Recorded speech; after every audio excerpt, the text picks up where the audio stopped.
I said, all right, well, let me just look up the lyrics to the song because I haven't even looked at the lyrics of the song. I think I heard it like once, but I wanted to actually read the lyrics. I couldn't find the lyrics anywhere. I go to like the main song websites. I couldn't find the lyrics. They went to Grok, and Grok said, I've never seen Grok say this before.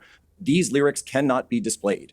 And it was like a block in Grok, if you will, that these lyrics cannot be displayed. So I don't even know what I'm responding to if I can't even look at the lyrics. And so when you talk about this being shut down on Apple and Spotify, it's like, I do generally support the freedom of speech. I support the freedom of speech for people to come on this program, which of course will be on Spotify later, even if they disagree with me or even say things that I disagree with, because I do think that adds more to society. And even if it's stuff that I personally disagree with, as I've said, that doesn't mean that I would support censoring it. Yeah, but Jack, okay, but listen, I thought about this a lot. Can I jump in here? Well, hang on a second, Brandon. Jack, what I would say to that is, there are limits to freedom of speech. I mean, the First Amendment is one of the most ferocious defenders of free speech in the world, but there are a number of limits built into the First Amendment, things you can't do where you are afforded protection by the First Amendment. And similarly, Elon Musk, who's a brilliant, ferocious defender of free speech, has made, I think, X a much fairer platform by undeplatforming a lot of conservative voices and so on. But I found out in his first year, they suspended 5 million accounts for breaches of their own rules. And then I worked out that Ye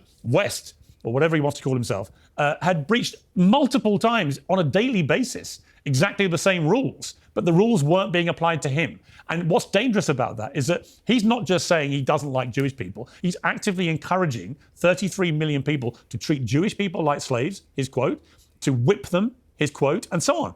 And never mind all the disgusting stuff he's been saying about his ex-wife or about Paris Hilton or about whoever it may be. He spews abusive stuff all day long. But the specific direction to his followers to treat Jewish people like slaves or to whip them, that surely is not an issue of free speech. That is a clear example of incitement to racial hatred, and he should be removed from the ability to amplify that to 33 million people.